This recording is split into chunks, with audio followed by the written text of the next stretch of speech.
اما بعد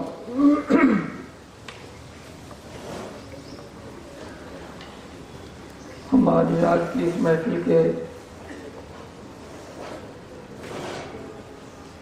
معزز مہمانان کرام جو مختلف مقامات سے بالخصوص مادر علمی دارالعلوم دیوبند سے تشریف لائے ہیں اور دیگر حضرات جو اسٹیج کے اوپر تشریف فرما ہیں اور حاضرین جلسہ، میں آپ سب حضرات کا ممنون ہوں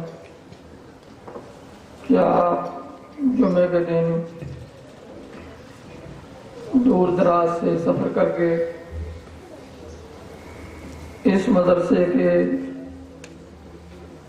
اس پروگرام کو کامیاب بنانے میں شریک ہوئے ہیں۔ اللہ تعالیٰ آپ حضرات کی تشریف آوری کو قبول فرمائے۔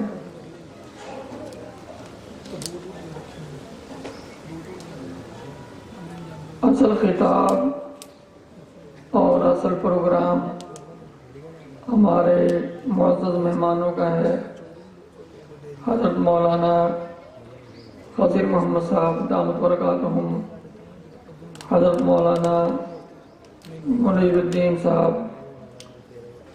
دارالعلوم کے جو استاد ہیں،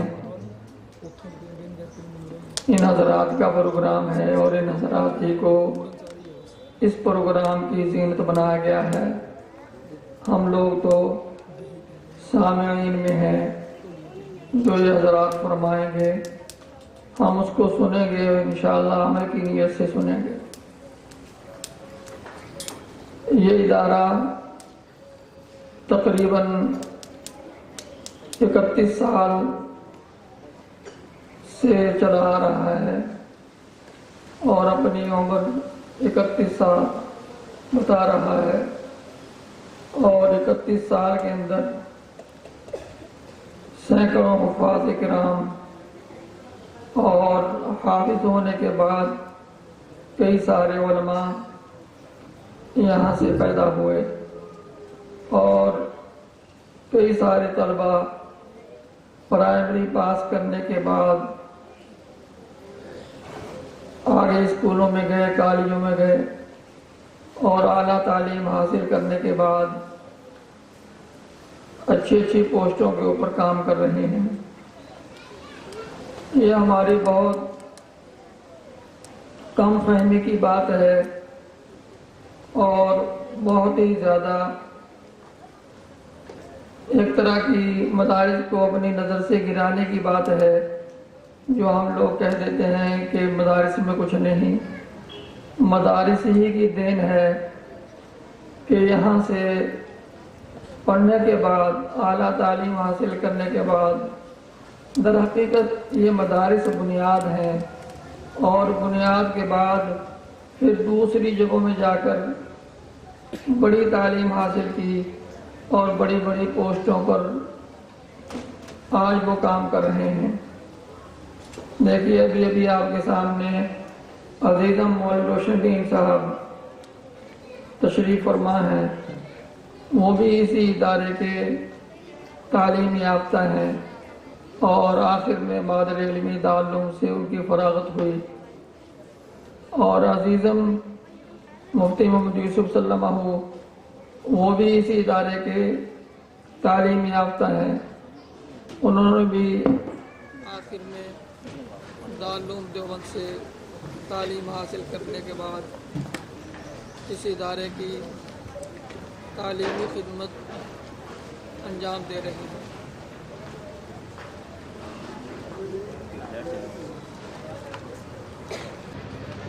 دینی تعلیم ہی ہے، گرچہ ہم نے دنیا کو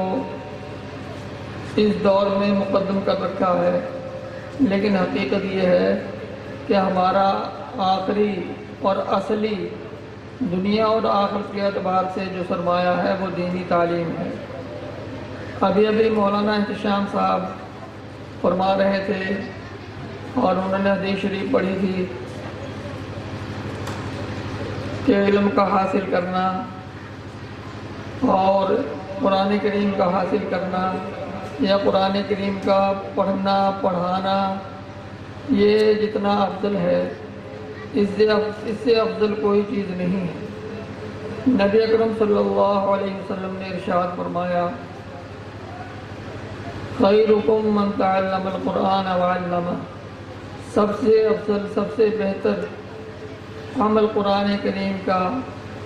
پڑھنا پڑھانا ہے، ورنہ اس کے علاوہ دنیا میں بہت ساری تعلیمات ہیں۔ اسی تعلیم کے بارے میں افضل ہونا آپ نے نہیں ارشاد فرمایا۔ اب رہی بات یہ کہ ہماری سمجھ اگر کام نہ کرے یا دوسری طرف چلی جائے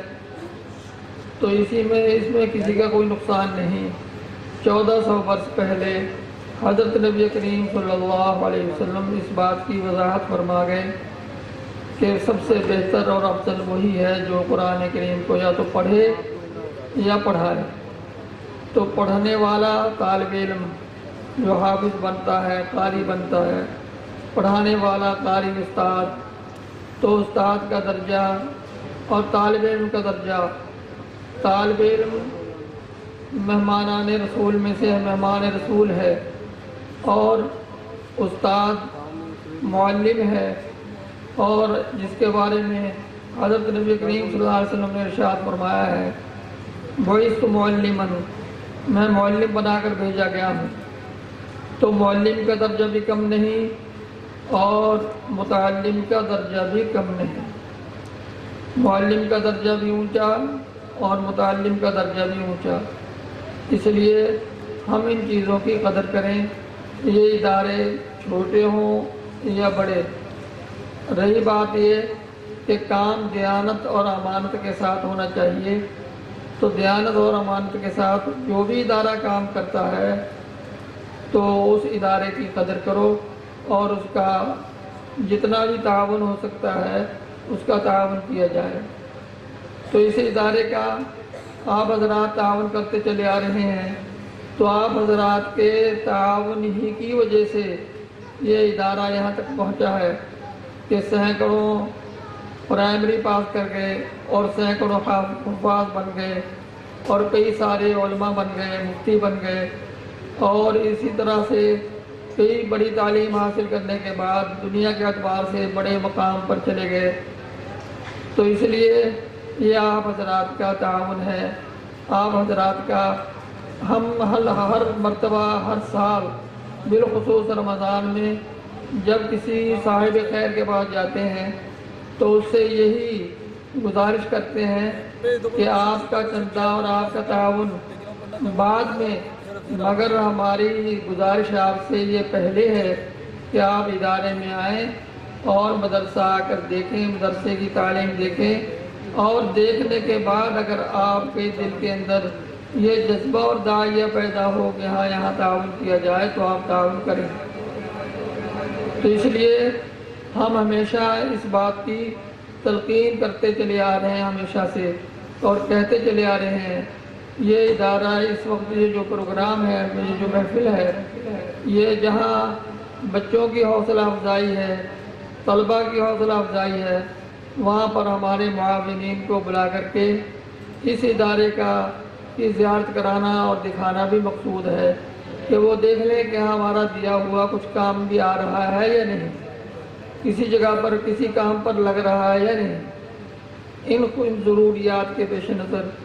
ان خصوصیات کے پیش نظر یہ کام کیا گیا ہے۔ آپ حضرات ایک چیز دیکھ رہے ہیں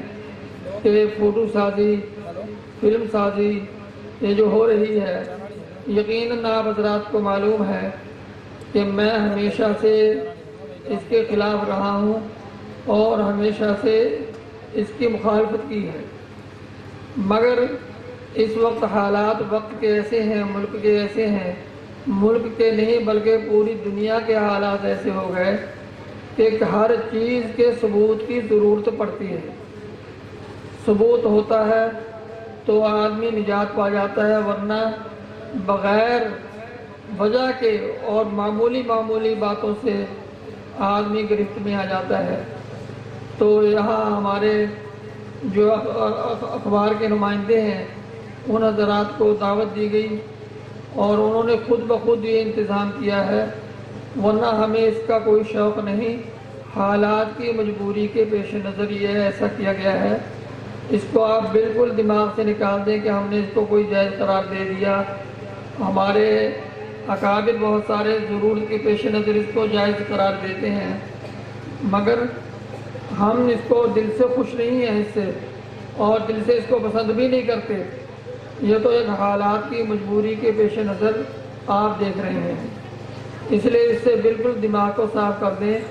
کہ ہماری طرف سے اس کی کوئی پسندید کا اظہار ہے یا ہم کو اس کا شوق ہے یا ہم نے اس کو جائز قرار دے دیا۔ ہرگز ایسا نہیں ہے، بلکہ حالات کی مجبوری کے پیش نظر ہے۔ اللہ تعالیٰ ایسے گناہوں کو، گرچہ جب ضرورت ہوتی ہے گناہ نہیں ہوتا، اس میں جواز ہوتا ہے، مگر پھر بھی ہم اس کو گناہ سمجھ کر اللہ سے معافی مانگتے ہیں۔ اللہ تعالیٰ اس حالات کو بھی جانتا ہے، دلوں کو بھی جانتا ہے، دلوں کے حالات کو بھی جانتا ہے۔ بس میں زیادہ کچھ نہ کہنے کی ہمت ہے، کہنا تو بہت کچھ تھا مگر وقت بھی نہیں ہے، جمعے کا دن ہے، آج ہمارے خصوصی مہمانوں کا یہ وقت ہے، بہت سارے کام ہیں، وہ کام انہی کے ہاتھوں سے، دست مبارک سے انجام پانے ہیں۔ اللہ تعالیٰ جو میں نے باتیں کہی ہیں کوئی غلط ہو اللہ اس کو معاف فرمائے، باقی جو صحیح باتیں ہوں اللہ ان کو قبول فرمائے۔ وآخر دعوانا ان الحمد للہ رب العالمین۔